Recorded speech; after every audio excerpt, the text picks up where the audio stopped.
Hello and welcome to a live transfer day, West Ham Victory Day celebration episode of the Red, White, and the Blues podcast. What's up, Jason? Dude, I do love a good transfer day / game day / we play like shit and win day. Yeah, hey, it is quite entertaining thing. Yeah. Quite entertaining. I don't know if entertaining is the word I would use, but yeah, fair. I enjoy the win at the end. Yeah, I mean, even though it speaks to what you've always said on this podcast since the very first episode. In order to finish in the top four, in order to win the league, you got to have some luck, and that we had luck on our side today. Let's just be honest about it.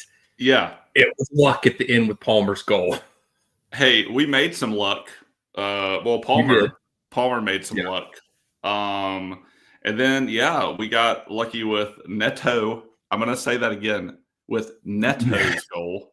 He scored the first goal. He did. I sent you a crazy stat. I was I was taking a break from the game, so I was keeping it on Fatma for a second. And in their commentary section, they had a stat that said we hadn't come from behind to if we were down at halftime, we haven't come from behind to win a game since 2013.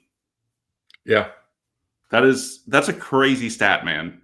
But stats are made to be broken, and for once in the last 3 years, we are breaking a one that needs to be broken, and not setting really bad ones or breaking really bad ones. Correct. Yeah, and that's nice. Broke the stat. I mean, if you look at it though, you look at the stats of the match. We had 67% possession, 1.37 expected goals. We had 22 shots, only 3 on target. How did we have 22? I don't know. I mean, there was a lot. We barely attacked their goal. I don't know how they counted 22 of those shots. And Palmer's shot isn't even a shot because it was an own goal. True. I don't know, man. I am really there's a lot to talk about here because we need to talk lineup maybe, but I am simultaneously disappointed and very happy with the way things went over the weekend and that we were able to luckily take advantage of the situation at the top of the table. So we are now 4th. For sure. We are. And I mean, that's the thing is we're 4th and we're there and we'll be there at least for another week until we play Brighton. When the 2 weeks we play Brighton, I think. Yeah. Because we got FA Cup next weekend and then it's Brighton. So, but dude, whatever. A lot of storylines with this game though. Yeah, a lot of storylines. Yeah. We can start with Potter. Yeah, that's the first one. Graham Potter. Yeah. Graham Potter is back. Thank God he did not wear his turtleneck tonight. And we'd have been screwed. We would have been so screwed. But yeah. Sorry if I'm distracted. I'm perusing X, tweeting out links. You're doing so everything. distracted. So I'm so distracted right now. You mean distracting with your good looks? No, I'll just say lineup as well. Jurgensen in the goal. Yep. Big move by Maresca. He was finally given permission by the powers to be at Chelsea to remove Sanchez from goal. So there's that. We've been giving him permission this whole season. I don't understand what his problem is. He's had permission from the fans all season to do that. He's just stubborn. That's what he is. He's stubborn. But how did you feel about Jurgensen today? I mean, he was okay. I mean, the thing is at least when he passes the ball, I don't have to hold my breath every time. I feel like maybe Bob might have stopped that shot from Bowen because it wasn't that great of a shot. Bob's a good shot stopper, but his distribution was fine, which is the main nitpicking thing about Bob. And he didn't really have to do a lot. There wasn't a spectacular save that said, oh my goodness. But he did the things well that Bob doesn't do well, which is distributing the ball. So I'm happy with them. in the goal, to be fair, isn't really his fault. It's more on Colwell than anybody for doing whatever he was thinking and doing whatever he did in that situation. So I don't know, but yeah. Jurgensen there in like the 95th minute or something there at the very end of the game did try to do his best Bob impression and kicked the ball right to West Ham in the midfield. That's true. But other than that, I agree with you. I think he was solid, and I think that's what we needed. And with the storyline of Bob, especially after the Man City loss and his addition to his amazing stat of 5 mistakes leading to 5 goals. I was happy to see a little bit of a more solid. It's like you said, he didn't do anything. He wasn't called upon to do anything spectacular today, but he did at least offer some solid. I don't know what's the word. Confidence. Thank you. Yeah. He offered some solid confidence in the back. And I think that was really good, considering that nobody in front of him for almost the entirety of this game wanted to attack the goal. So, so we were, for all of West Ham had like 37% possession in the first half or something like that. I think that's what they got. It felt like they were in charge of the game more so than not. They controlled a lot of the game in the first half, to be fair.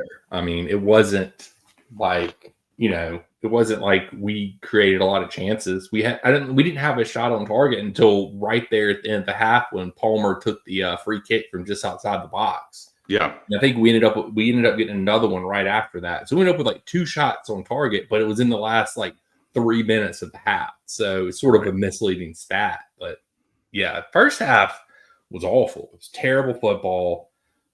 Terrible mistakes led to a goal. It was just awful. So, yeah, I got a new espresso machine, like probably from like the 25th minute to like the 35th minute, or maybe even the 40th minute. I was distracted. I wasn't watching us play most of the game. You didn't miss a lot in the first half. I mean, it wasn't like it was us kicking the ball around, trying to figure out what to do, and not being able to do anything.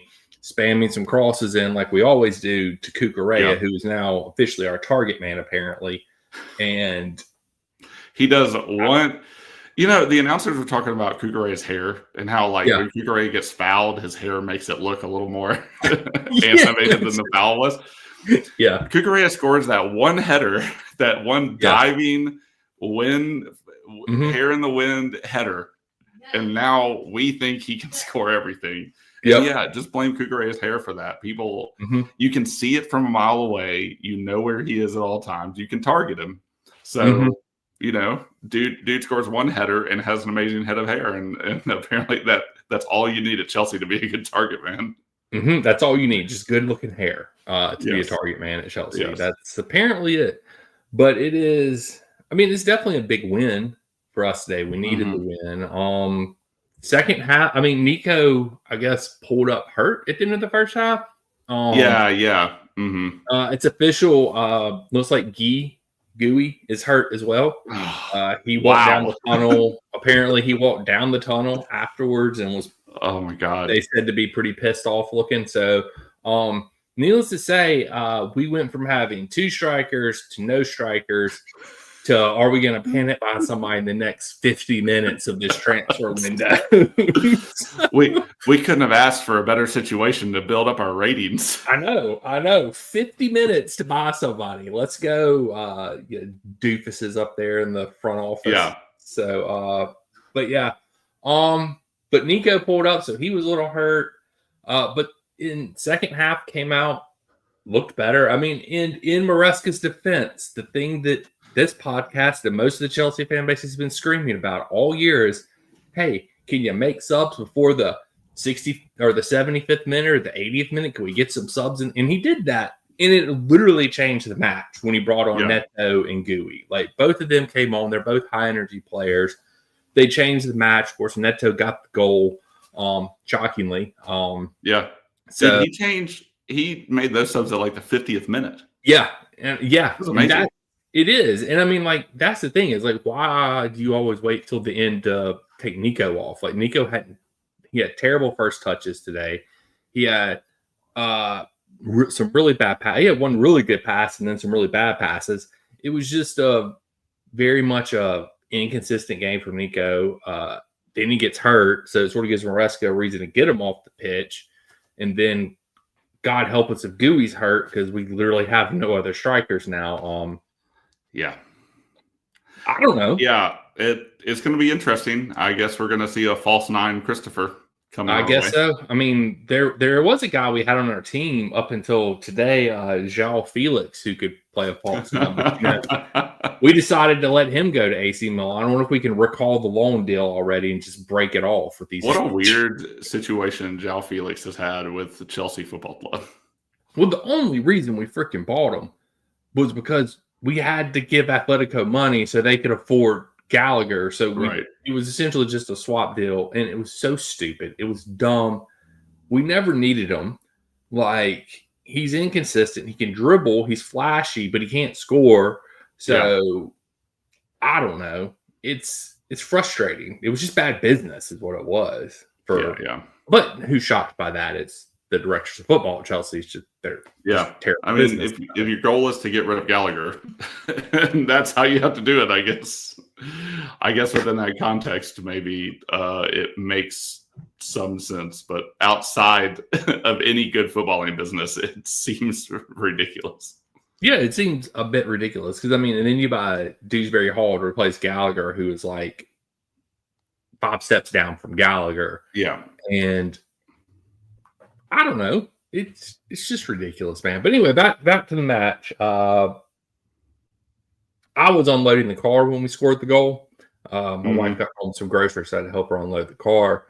But I walked in just as Neto put it in the back of the goal. So did it come off of a corner, or was it just us getting the ball down there? Like, what led up to the goal, Jason? To Neto's goal? Yeah. I don't remember. I don't either. I wasn't. All I know is I think it did come off of a set piece and it pinged around for a bit and popped out to Neto. Yeah, I didn't even think it was going in. I thought it went through like several people. So it was really crowded in. Yeah, it was very the thing. I was also distracted throughout most of this, so maybe I can find a highlight and I'll give a play-by-play.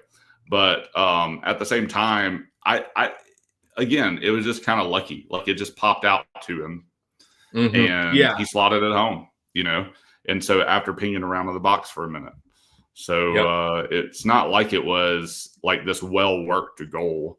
But you might be right; it might have come off of a corner. I don't remember if it came off open play, set piece, corner, whatever it was. I don't remember. So yeah. I'll try to find it. Who knows? But yeah, Neto scored, and what else happened in the second half? Nothing else really happened until, I think it was 10 minutes later, Palmer's goal scored off the deflection. I think we scored in the 64th and 74th minute or somewhere. I'll read FotMob's description of the goal. Okay.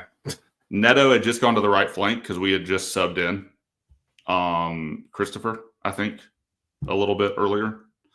And so he cut inside and sent a superb cross in towards the far post. Cucurella cut it back to Enzo, who and it was blocked.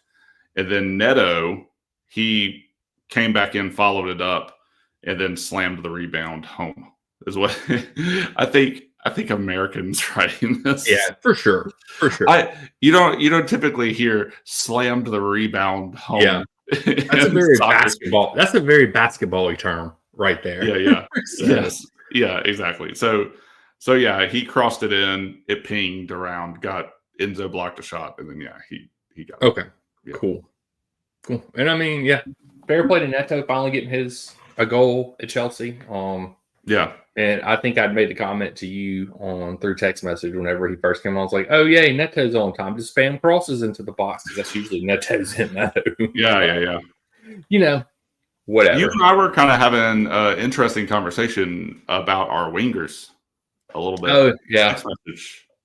Because I have come to the conclusion that I haven't liked Madueke, but I was really trying to like figure out why if I liked Sancho or Neto. And I gotta be honest, I don't like any of them. I don't like any of them either. None of them are. I think Neto would be better if Neto would be, I think, our best winger if we had a target striker, but we just don't have anybody for him because he can cross the ball really well. Yeah. Sancho's really good at taking players on, but he doesn't know how to shoot. Yeah. He's only scored 2 goals, but he has 4 assists. So he has 6 goal contributions on the season.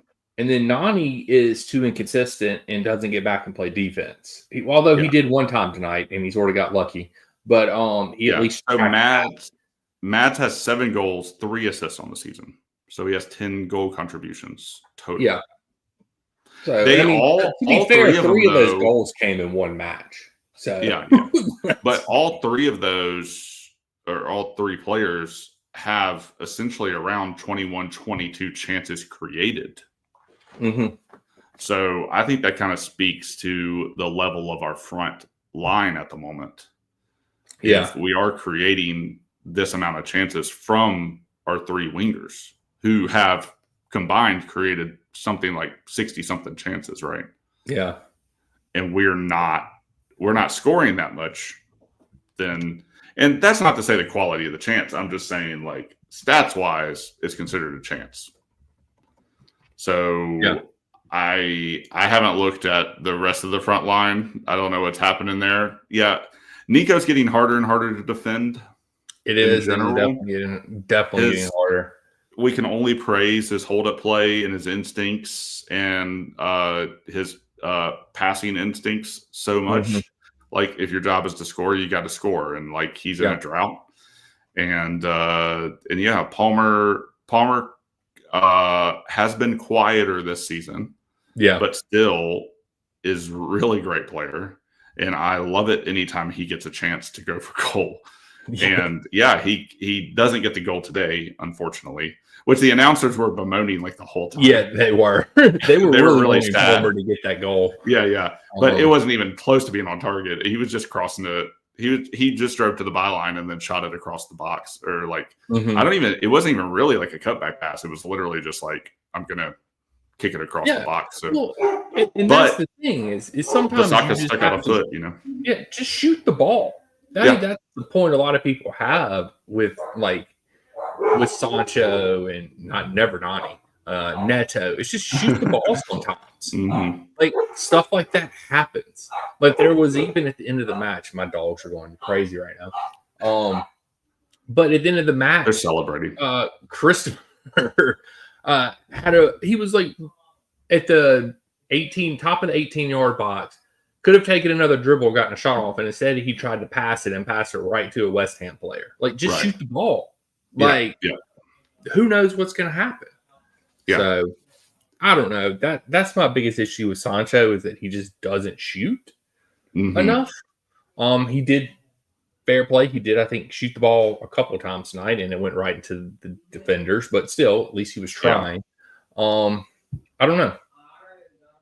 I thought, for the most part in the game, we played horribly. Mm-hmm. Yeah, I cannot believe we are in 4th. We are lucky Arsenal destroyed Man City. And I wish we could be the team to do that. And the way that we play is literally to drive the ball up as far as we can in the field and not worry about defense so much. Yeah. And against City, that leads to a 3-1 loss. And against West Ham, we lucked into a 2-1 win. Yep. And I'd rather stop being lucky. Like, I agree. You and I have talked a lot, like everything you just said about just shooting the ball and things happen. Yes, like we definitely need to do that to totally, like, I mean, and a win is a win. So I'll say that. I will just say, if I was a West Ham fan, I feel really horrible right now. Because that game was kind of theirs, and we somehow snatched it. So I thought for the most part we were pretty horrible. I think our defense is really bad. Oh, they're terrible. And they're terrible. Set piece defense. I mean, at least we had Jurgensen back there today, but again, it's not like he was required to do anything other than he did. So I guess that's a plus because we never know what Bob's going to do half the time. And I am it's weird because it's like I'm really happy we won. I would rather earn it a bit more and see some of that play into our favor. But it's like we said, we say this all the time. To your point, we talk about the luck factor all the time. Yeah. Mm-hmm. If this game, I also believe that things can lead to other things, right? Like if this game is kind of the start of a better run of form. Let's hope so. Then I hope so. Yeah, then I would say like, yeah, that would be the benefit of this game, but we're not going to know until we get down the road a little bit. So we can like look and be like, we were 1-7 before the West Ham game, and now we're this. Yeah, I don't know if that will happen. I don't know. Was this team? We grew into the second half. We started out like strong in like the first 5 minutes. Same with the City game, and then we go down, and then we came from behind, which is good. So maybe this team is capable of digging themselves out of some things, but they definitely dug down deep tonight, and that's the thing. So it's it's one of those things. Like you got to have matches like this, and you're gonna have matches like this where you have to dig down deep and you have to find a way to get 3 points when you're not playing your best. And like you said, maybe this is the thing that sort of breaks us out of the bad form that we've been in. And that's the hope, I think, at least, is that we can build on this. I know we've got Brighton on the weekend and then Brighton the next weekend. I think we play like Saturday and then the next Friday or something. I know we play on Valentine's Day and we play on the 14th. Yeah. So back-to-back Brighton matches, which I don't know. We took care of Brighton earlier in the season, but I have no hope that we take care of Brighton both the times. I think we drop one of these matches. I think we'll probably destroy them in the FA Cup and then just get obliterated. Freaking other dude. In the Premier League, that would be our luck, So I don't know. Do you think we have any hope of winning the FA Cup? No, none. Our defense is too shambolic. Unless some of the bigger teams, unless we like. Here's the thing about the FA Cup. A lot of it does depend on the draw. Like, if we get a favorable draw, sure, we could end up at Wembley at the end of the season, and then it just depends on who's on the other side of the draw from us. Is it is some team on a magical run? Has Potter waved? I don't even know if West Ham is still in the freaking FA Cup, but has he waved his magic wand and somehow gotten West Ham to Wembley, or is Villa there, or are we going to be staring across from Arsenal or City or Liverpool, which is a lot more likely if we make it there. A lot more likely we have to play one of them to even get there. But I think somebody's out. I think somebody's out of that FA. Somebody big is out of the FA Cup. I'm not sure who, but anyway, that is So I don't know. I have no clue, man. Sorry, I'm answering a work email. So it was all good, man. You may have to give me a second. It is. Yeah, Arsenal is actually out of the FA Cup. So there's that. Wow. I thought they were out of it. So they're out of the FA Cup. So that's one less big team we got to worry about. But it is what it is at this point. I think that I don't know. I don't really know if we have a shot. It's like I said, it's all about the draw. Who are we going to draw? How does all that work out? But maybe so, maybe not. Yeah, I don't know. Trying to keep up with the. Well, Daniel, we can remind everybody what our predictions were because I predicted a 3-1 loss today. Yeah, and I predicted a 2-2 draw. And neither one of us got that right. But I'm trying to think what else. I don't know. I think this was a better managed match from a Maresca standpoint of view. I still don't know what he's doing essentially with our players, but you know, it is what it is. So I don't know. We'll find out where we're going with this season. But it is official. Guiu is apparently hurt. The great Willie Caballero helped him down the tunnel after the match. So did Maresca confirm that in his press conference? No, he hasn't started it. He hasn't started anything yet. So he hasn't done that Maresca's press conference. They've just interviewed a couple of the players. So yeah. What time does the transfer window close? 5:00. So we got 30 minutes or 33 minutes. So, okay. Nothing. We did sign. So we'll do a little wrap up after that, then, huh? Yep. Just a little wrap up. There's nothing. I'm on Twitter. Chuck is officially gone. He is going off to Borussia Dortmund today. Official. His loan move is done. We signed somebody new. I don't remember. I tweeted it to you earlier. It's another 19-year-old midfielder that I don't know why we signed. I have no clue. Whatever.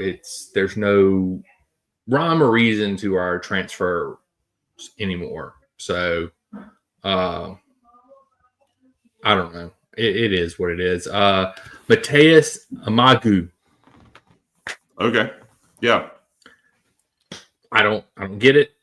I don't know. And you want midfield depth, you go sign a 19-year-old that's never played a minute in the Premier League and is usually a sub for his team. Our scouting department, big brain in it. Big brain in it. Like, this guy who normally is a sub is going to make the difference in us making a run at the Champions League this year. He's going to make the difference. So under 25. The scout found a 19-year-old, so that's a bonus because he's under 20. He's under 20. No Premier League experience. Even better, and is not first string, because we do love our bench players here at Chelsea and making them first string. We love a good underdog story here at Chelsea FC. That scout just made more off of that deal than I make in my yearly salary. So kudos to our scouting department. Well done. You ticked all the boxes. Congratulations. Can't wait for us to sell this 19-year-old to Strasbourg later on. Yeah, seriously. It is. Yep. He'll be at Strasbourg next year on loan. Yes, exactly. Big brain in it. PSRB, damn. Yep. And then Strasbourg will pay us a loan fee for him, and we'll make some money that way. We see you. Blue Co. Yeah, we know what you're up to, you sneaky bastards. Yeah, you sneaky bastards. Little devils. Yep. All right, 30 minutes left, man, to sign a striker, Jason. 30 minutes left. Is there anything in the pipeline like absolutely that is nothing. Legit? Okay. Absolutely nothing. We will probably not sign another player for the rest of this transfer window. So who you kind of went through all the ones that we just did, right? Or was that all the ones we're looking at? Sorry, I was. What are we talking about?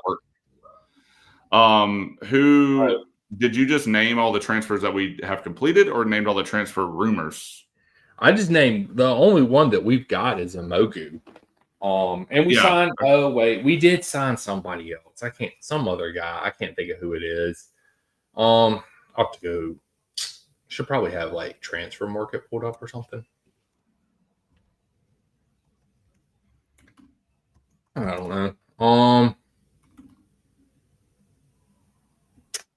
Here is Football London has tweeted that Arsenal and Chelsea's late transfer deadline day, Victor Osimhen hope explained. Oh. So let's see what they're saying about a little late run at Victor Osimhen.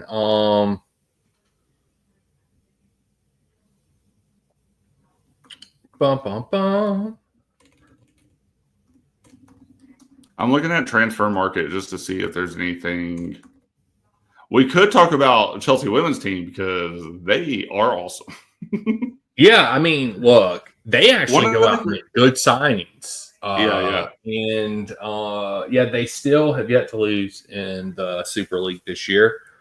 Yeah. So one of the great tragedies of this podcast is that it is pretty much about the men's team. The greatest tragedy of this podcast is not the host; it's the fact that the host don't cover the actual Chelsea team that wins.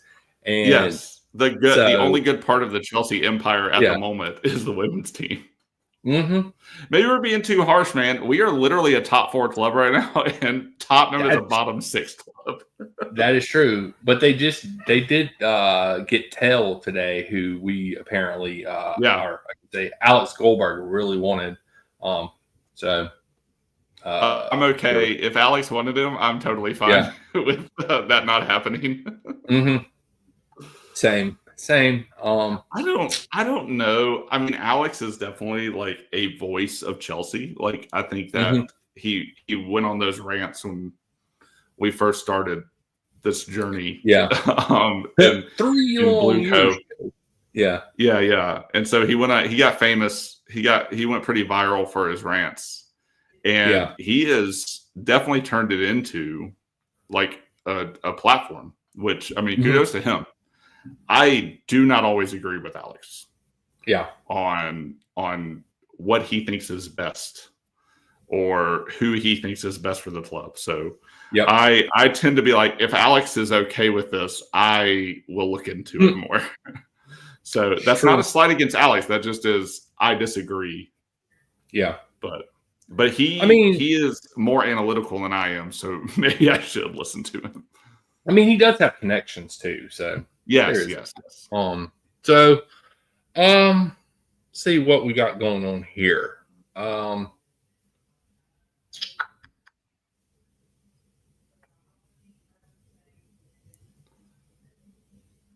This is all old news. Aaron Anselmino. He's a center back.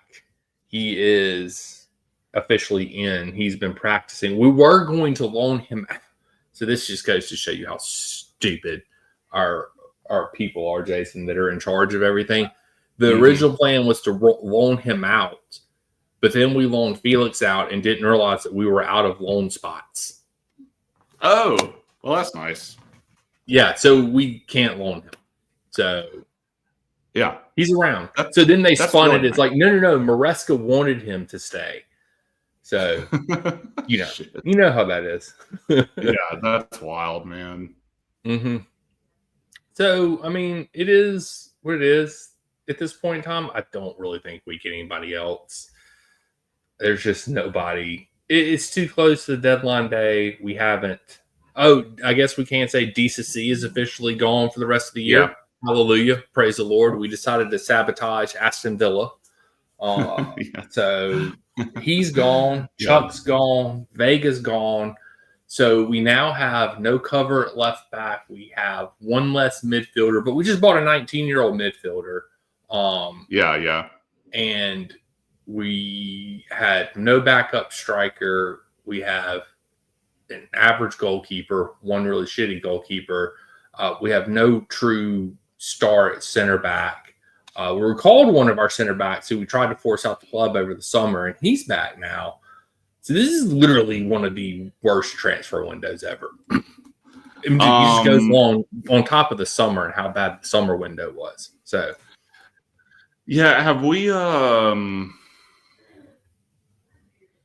Is Cassidy? Yeah, he's gone. Thank you. Yes. Him? Okay. Well, we talked about him a couple weeks ago, but nothing ever happened. I think it eventually happened this week. But I think he went to Torino, so we sold him. Yeah. I think we essentially got our money back, and we did get a sell-on clause. So if he gets sold, we'll get I think 25% or something like that of the sale. So there's that. But yeah, So he's gone, which is good. I mean, he wasn't doing anything, but whatever. This transfer window has been a nightmare. Okay, I'm looking on NBC Sports right now. I'm sure they basically talked about everybody. We recalled Slonina from Barnes. Yeah, because he broke his finger, so I think he's back for. We recalled Fofana too. Fofana. We recalled Chalaba earlier in the window. Yep. Fofana's hurt too, so I think that's why he's back. So, and then out is Kai Crampton. Okay. Alex Matos on loan. Stilcott Dewberry to Bournemouth. And then Max Merrick is on loan. Jimmy J. Morgan. what Jimmy J. Morgan went to Gillingham on loan. Vega went to Juventus on loan. Cassidy to Torino. Caleb Wiley went to Watford on loan. And for some reason, he's the one that has details next to him. And then Chuck went to Borussia Dortmund. Yeah. So that's basically all we got.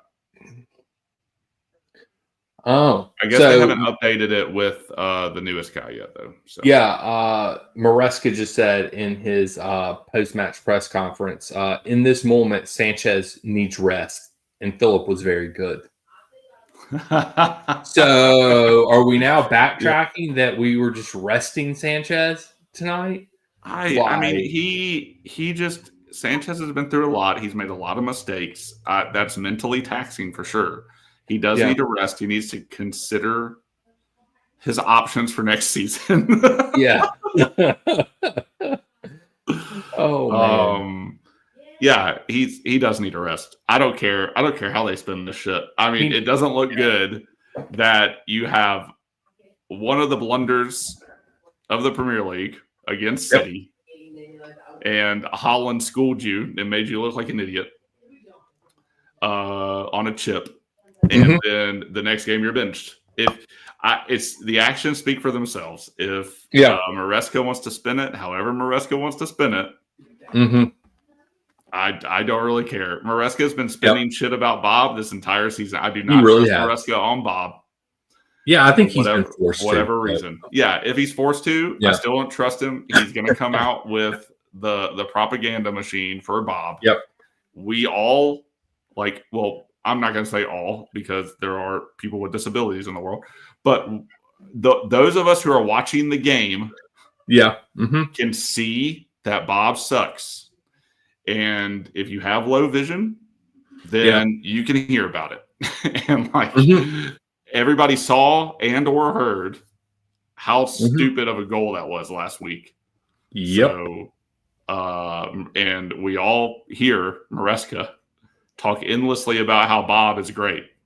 And I did appreciate one of the announcers today was like, Jurgensen's decision-making was good today. And I was like, that is what they're hoping Bob can do. Yeah. But if we already have another goalie, I guarantee you Petrovic's decision making is better than Bob's. Yes, 100%. Let's see. Graham Potter quote after the match, Jason. Let's see if this reminds you of anything. It was good to be back. We gave everything. I will. The most Graham Potter quote ever. I will say, that's not unexpected from Graham Potter. Yeah. He will say that every game. West Ham fans, you're welcome. Get used to it. Yeah. Yeah, I will say, I do not disagree with that quote in this moment. Yeah. Because I do think West Ham played their hearts out. And I think it was a little unlucky the way they lost today. So lucky for us, unlucky for them. This was how I felt about the Liverpool game last year, right? This is how we felt about several games where it's like some of these teams were there for the taking. And I would say from West Ham's point of view, they're not having a great season, but they're like in the bottom half of the table. But like from their point of view, we were there for the taking. And they came to Stamford Bridge to play. And for us to be at home, we did not do a good performance. So I really appreciate that. I would say in this case, Potter is right, but my God, he's going to say that after every game. Oh man, yeah, he is going to say that after every. It doesn't matter how bad you play, he's going to say that. Yeah. There was some stat. I don't know. I have to look this up because now that I'm trying to think about what it was in my mind, it doesn't sound right. But they said like 9 previous, or I guess Potter's the 9th previous manager to come back to Stamford Bridge and play, or like to manage a team against Chelsea at Stamford Bridge. And at the time they said the stat, West Ham were up. But the previous 8 managers and now Potter, so the 9 managers who have all managed for Chelsea and have come back to play, lost that first match coming back. So, or didn't win. They said didn't win, so it might not have been a loss. Yeah, but yeah. Yeah. But at the same time, that's pretty crazy stat too. So yeah, yep, for sure. We are now down to 18 minutes. Sign a striker, Jason. We're screwed. Yep. Is there? I know sometimes like it can't happen. It just can't happen. If nothing is in the works already, it's not going to happen for us. Yeah, I mean, it's just too. I mean, it's one of those things. I mean, unless the quickest way it would get done, I just don't see an hour being enough time because you got to agree to personal terms. But there is some kind of weird little caveat that as long as you get certain paperwork in before the deadline, the deal can still go through even after the deadline. Okay. So, yeah. Okay. I don't know, but I mean, right now, X is pretty silent. With 17 minutes left to go now in the transfer window. Dude, so, I am on X right now. Just looking around. This is I typed in Chelsea FC. This is the top tweets. This tweet is a video of Nico scoring. And it just says the best striker of the Premier League, Nicholas Jackson, plays football today. Pray for West Ham. Well, that tweet did not age well. No, that's hilarious. I love that so much.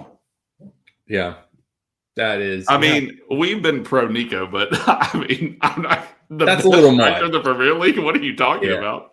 Yeah. Dude, we didn't talk about this one.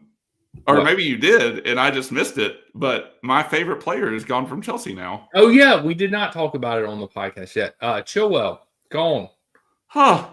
I know. I'm devastated. I tell you, I'm absolutely gutted. Oh, man. I know. I don't know how I'm going to recover. I know. I don't know what we're going to do with him not playing and his leadership skills that he provides on the pitch.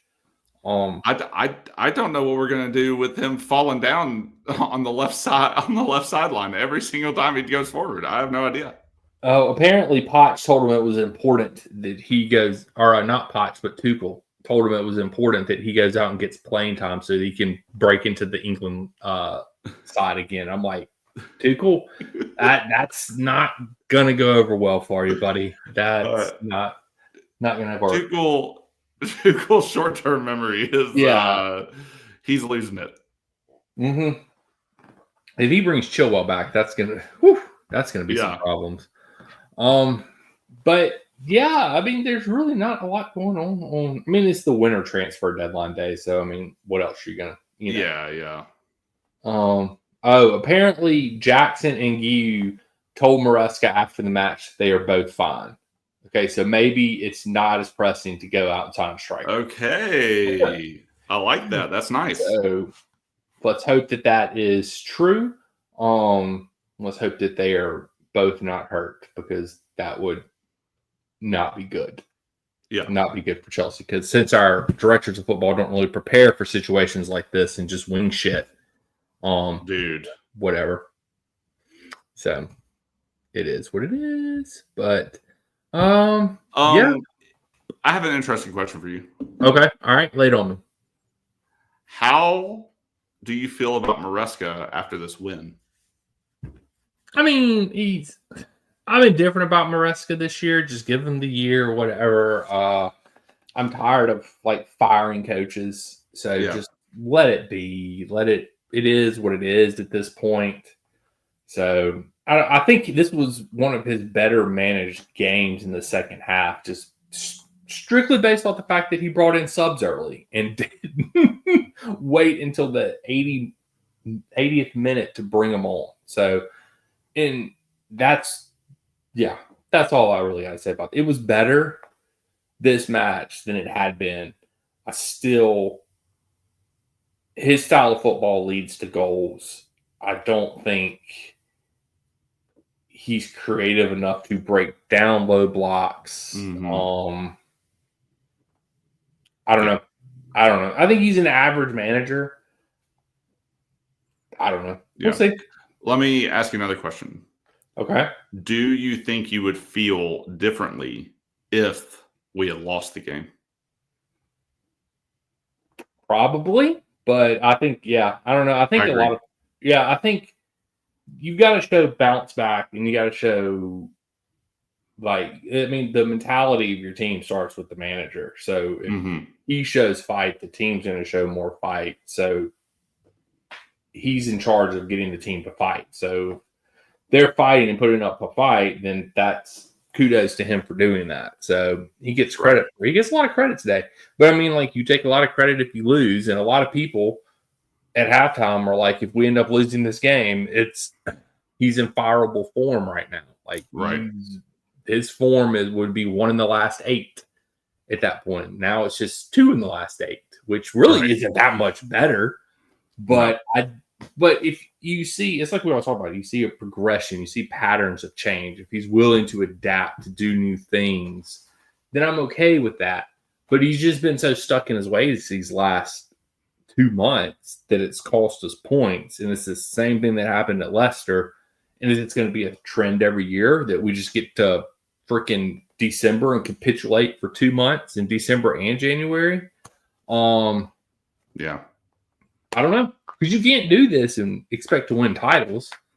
So, I don't know. It would be different if you lost.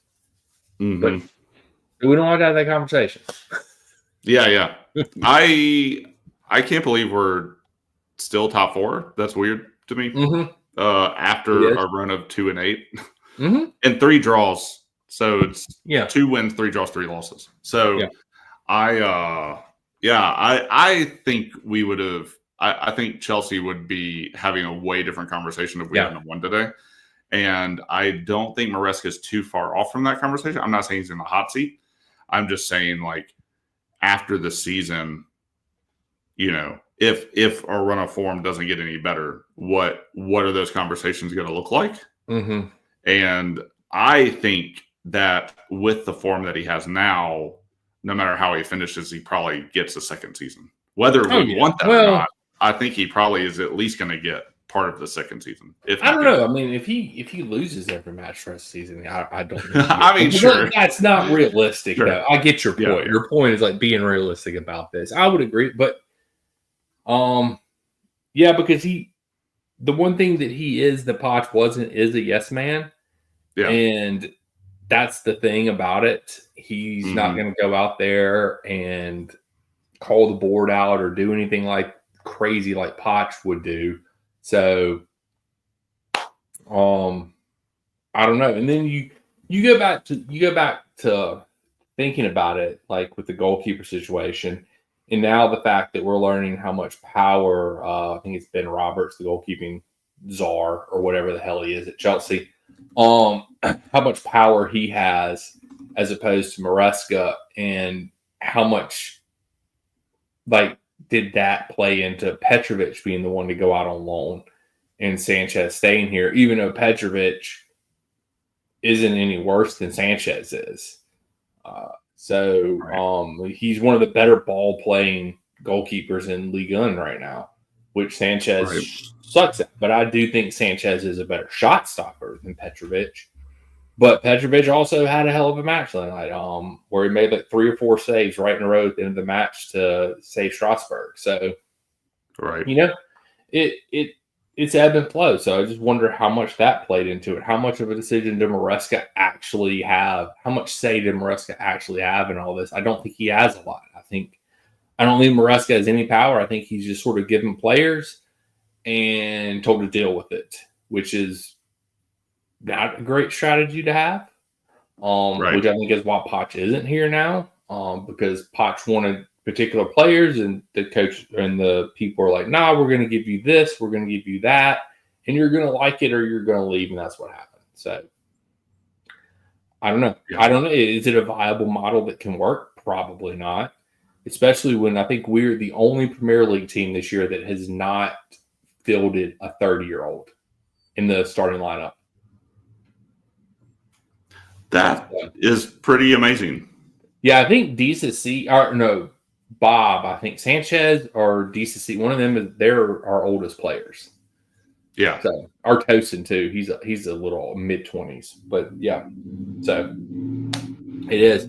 8 minutes. To the transfer deadline day is over here and gone, and there is no news. So I don't know. I say I mean, I'm not saying it in the podcast. I'm just gonna not get my hopes up for any news. Oh no, I have no news. Caicedo, player of the match today. And okay. I thought Caicedo was a little up and down today. There were times when he would lose the ball, but he would he would work his ass off to get it back. So he would. I mean, is what it is. I think Tosin earns a shout today. Tosin has been consistent this year. I will say he's been he's probably been our most consistent center back. Like all the other ones have screwed up at some point in time. Chalobah hasn't yet, knock on wood. But he's only he's only played like 2 matches. But Tosin is been pretty consistent back there. So I would say Colwell's not very he's been shaky this year. Yeah. Not having a great year. Been shaky. Cucurella is doing what he needs to do. Cucurella doesn't defend. He just goes forward. And he's a striker. Cucurella is not a left back. He's a striker. I'll say it. Yeah. We're not asking much of him in the way of defense. No. Reese was looking slow today. Yeah, he got burned. Ended up getting a yellow, which a pretty shitty yellow, but whatever. Yeah. Do we have a Enzo was losing his cool a little bit today. Yeah, he got like a do an ankle challenge that just was a yellow. So I don't know. I was going to see if I could find Cucurella's heat map from today, because I feel like he spends more time in the box than he does anywhere else. But yeah, I'm looking at stats. So yeah, Cucurella has just as many goals as Sancho does in the Premier League this year. They both have 2. Wow, it's pretty good. How many assists does Cucurella have? 1. Sancho has 4, so he's got more goal contributions. But hey, that's a defender that has given us 3 goal contributions. That's true. All right, let's see. FA Cup. Let's see who we got. United is still in there. City is still in it. Newcastle is still in it. That looks like it's about it. Yeah. So, I mean, there's not that many big teams. United plays Leicester on Friday. City has Leyton Orient. Newcastle plays Birmingham City. That'll be a fun match. And then Chelsea plays Brighton. So yeah, that's really dull. Southampton's still in it. They're terrible. There's still a lot of teams in this. Liverpool's out, which is big. Wait, they're out? They play no, they play Plymouth. Where's that? Am I just missing that match on here? Yeah, there's Man U and Leicester play on Friday. And then there's a bunch of games on Saturday. And then on Sunday, Blackburn, Wolves, Plymouth, Liverpool, Aston Villa, Tottenham. And then Monday is Newcastle, Crystal Palace, and then Tuesday is Exeter, Nottingham Forest. There we go. Okay, cool. Yeah. So Poole plays Plymouth. They'll win that. So one of Tottenham and Villa will be out of it. So another big 6 is going to go out. Yeah. So yeah, it's gonna be interesting. We'll see what happens this weekend in the FA Cup, and we now down to 4 minutes, Jason. 4 minutes of the transfer. I love when transfer season's over. Hell yes. Yep. Not looking forward to the summer. Yep. Unless we're signing a badass goalkeeper. Or striker. I'll take a striker. I'll take a goalkeeper. I'll take a striker. Defensive. I really wanted Nico to do well, and it's just not going to happen for him. Unless he finds some form at the end of this season and really starts to turn it on. Yeah. But he's going to have to score like 10 goals in 13 games or something like that. So, well, there was a tweet earlier, I believe, from somebody that said the directors of football have already started working on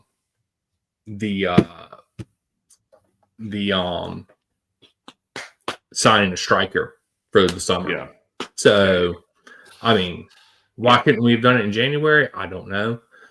But, whatever. They're cheapskates, man. They're cheapskates. Yeah. Cheapskates that have spent $1 billion on a worthless player. They're cheapskates when it comes to buying a proven player. Mm-hmm. And then if they're not proven, dude, that wallet is open for business. If you're 19 and you have an ounce of talent in your pinky toe, come to Chelsea. Dude, we'll pay for it. You better get a Chelsea scout. Yeah. Get them on the phone. Yep. All right. So 2 minutes transfer deadline day. I guess we'll make some predictions for for Brighton FA Cup. Probably should be both teams A-listers, I would assume, or for the most part, because it's what do we play Saturday, I believe. Dude, this is weird having like this much time between matches. I don't know what to do. Oh yeah, because no Conference League. I've gotten used to European football again. Yep. No Conference League right now. So yeah, we play Saturday at 2. At Brighton, correct, I believe. Yep. Brighton just got blitzed by Nottingham Forest 7-0 this weekend. Kind of wild. Yep. They lost to Everton the game before that in the Premier League. They beat Man U before that. Yep. And they beat Ipswich, which we didn't do this year. So shit. I would like to reiterate, we did not play good this entire game. Yeah. I would like that to be we won in spite of ourselves. That is true. What I'm going to name this podcast. Yep. That we won in spite of ourselves. That is very true. Yeah, Chelsea win in spite of themselves. Transfers suck. I mean, they're 10th. They're middle of the table right now. So, you know what's an amazing stat? I saw this the other day when I was looking at the table. Tottenham is 14th, right? Yeah. So, normally when you're that low in the table, your goal differential is like negative. No. Tottenham has a plus 11 goal differential, and they're 14th. That's how many dead-gum goals they've given up. I love it. That is just atrocious. Like, for instance, West Ham is right below them, and they have a negative 17 goal differential. I love it. So, yeah, dude, did you watch that video I sent you about it was a group of Tottenham fans trying to find the fake Tottenham fan that was a Chelsea fan? I haven't watched that yet. Oh, man. Okay, I sent you the video. I didn't watch the whole thing. I just watched till the end. I won't spoil it for you. Okay. I mean, I think you can guess what happens. Transfer window is officially closed. So yeah. I hate that we didn't take advantage of it, but my gosh, do I hate the transfer window. Yeah. Yep. So anyway, transfer season is done until the summer. Jason is happy. We signed absolutely no one. Shocked. No, not shocked at all. We recalled some people. That's like a new signing, Daniel. True. We did recall some people. So yeah, let's just make some predictions for this weekend. Let me see, what am I gonna do? Okay, I got my score in my head. I'm going to go with it. Same. Wait, what was the score last time we played Brighton? Oh, good call. What was that score? I'll find it. We're not. Why do we not have head-to-head results? Oh, here we go. Head-to-head. We played Brighton on September 28th. 4-2 Chelsea. Okay. That's not happening. Yeah. All right. So they do now. Granted, I remember that match because they played an insanely high line in that match, and everybody was like, "What are you doing?" And we took advantage of the high line. So yeah. Let's see. All right, I'm ready. Still doing that. I have my score. All right, 3, 2, 1. 3-1 Chelsea. Okay. Almost went 3-1. But I saw that they scored 2 goals last time, and I was like, that's probably about right because I almost went 2-1 us. So because I'm not that confident. Yeah, I'm 3-2, 3-1. Both our predictions for this match. So, this is at Brighton, right? At Brighton. It is, but it's FA Cup, so. And then we go back to next Friday on Valentine's Day to Brighton again for the Premier League. Hell yeah. Love it. Yeah. I'm just kidding. I'm sorry. Yep. Love is in the air. Oh, we're going to get copyright striked on that. Oh, man. Sorry. Nobody watches this. Don't copyright strike us, please. Oh, please don't. All right. Well, I guess that wraps up this exhilarating last day of the transfer window podcast because that was so much excitement happening at the end of the day and so many things happening. We couldn't keep up with everything. So Harvey Vale has officially left Chelsea on a permanent deal to QPR. So that did just happen. Okay. But he is out for the rest of the year. We just sold him anyway. He's hurt apparently. So yeah. Any other outgoings? Nope. Because there definitely ain't no incomings. Nope. There's no rivals happening at Chelsea Football Club. So, all right, cool. And do we need to stick around just in case any news breaks? No, good. I'm good. I'm not sticking around to see if we tell anybody. So it was worth a shot. It was worth a shot. I know Jason just wanted to hang on to the transfer window just for a little bit longer because he loves it so much. At least you don't have to hear the transfer song again until that's true. The summer. So we should have played it. It'll be all right. Yeah. Damn. Do you want to play it real fast just for fun? No. Not really. Not really. No, I'm good. I'm trying to make this day a little more fun. God, I mean, I know we won, but shit, we did win. That sucked. There is that. We did win. That is the let's look at the positives. Chelsea won. Didn't sign anybody worth the shit in the transfer window. To be expected. I guess our best signing was a recalling of Trevor Chalobah, and or maybe it was getting rid of DCC for 6 months. That could also be argued as our best transfer of the window. We traded Chalobah or traded DCC for Chalobah. So that is a win. That's a positive. That is a win.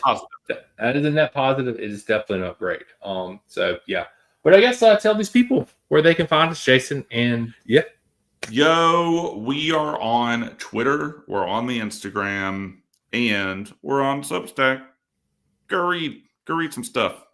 You're already reading stuff. You might as well read about Chelsea. You might as well read our opinions on it. So Daniel does an amazing job at all the things. We made it easy for you to find us because our name is the same across all platforms. Down below our faces, you can find us at Red White Blues FC. Shout out to our new follower on Substack. Kamal Dean. There we go. Man, I thought it was going to be one of those, bend over or something. No. I had to sound it out in my head and make sure I tried to pronounce it as close as possible. Shout out Kamal Dean on the new follow on Substack. Hope you enjoyed the articles and maybe you'll read it or maybe you're listening to this as well at some point. Listen to us on Spotify or Apple. We're also on YouTube. This is live. Also, we'll put it up later on our page that nobody will watch, but like, subscribe, ding, ding, bell, whatever. Red, White, Blues FC right down there at the bottom. So, yeah, catch us there and no European football. So, we'll catch you guys and gals on the flip side. Lucky Chelsea Ducky. I don't know. That's what Daniel has. He has the duck right now. Flippity floppity.